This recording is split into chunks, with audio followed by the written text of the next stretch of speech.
መፅዩ ነቲ ደምሪኡ ሓሊፉካ ይዝኸድ ኣይትንክፈካ ደም ምልክት ኣለና ደሙ ንኣና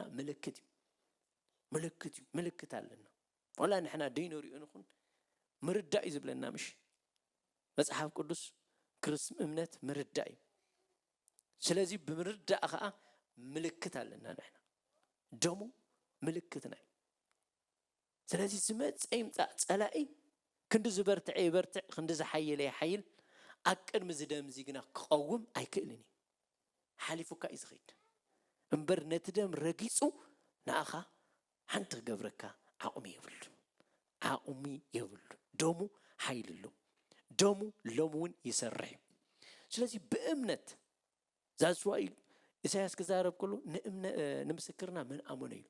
ቅልጽም እግዚኣብሔር ንመን ተጋደሉ እዩ ስለዚ ናይ ኢየሱስ ክርስቶስ ደም በእምነት ክንወስዶ ከለና ኃይሉ ኣብ ህይወትና ይግለጽ ከአልነቱ ኣብ ህይወትና ይግለጽ ህያው ሙኻኑ ኣብ ህይወትና ይግለጽ ክብርና አምላኽ ይሁን ኢየሱስ ጎይታይ ስለዚህ ኢየሱስ ኣብ ክንዳና ገንሸል ኮይኑ ተሓሪድ እዩ ራእይ ዮሐንስ ምዕራፍ 5 ካብ 6 ጀሚርና ተዳሪኢናዮ ከም ኢሉ ኣሎ ከም ዝተሓርደ ገንሸል ዝመስል እዩ ዮሐንስ ክሪኦ ከሎ ኢየሱስ ብራእይ ክግለጽሉ ከሎ ከም ዝተሓርደ ገንሸል ክሕረድ ከሎ ሪኢኹም ኣሎ እቲ ደሙ ህያው እዩ እቲ ደሙ ልክ እኽትኪ ከምዚ ዋዕይ ምሻሎ ትክትኸ ከነበለ ውዕይ ምዃኑ ማለት እዩ ናይ ኢየሱስ ደም ልክ ኣኹም እዩ እቶም ኣቡሊ ኪዳን ዝሕረዱ ዝነበሩ ገናሽል ግና ደሞም ድሕሪ 1 ሰዓት 2 ሰዓት መፂኻ ተዳሪኢኻዮም ነቂጹሉ ደሪቁሉ ናይ ኢየሱስ ክርስቶስ ደም ግና ህያው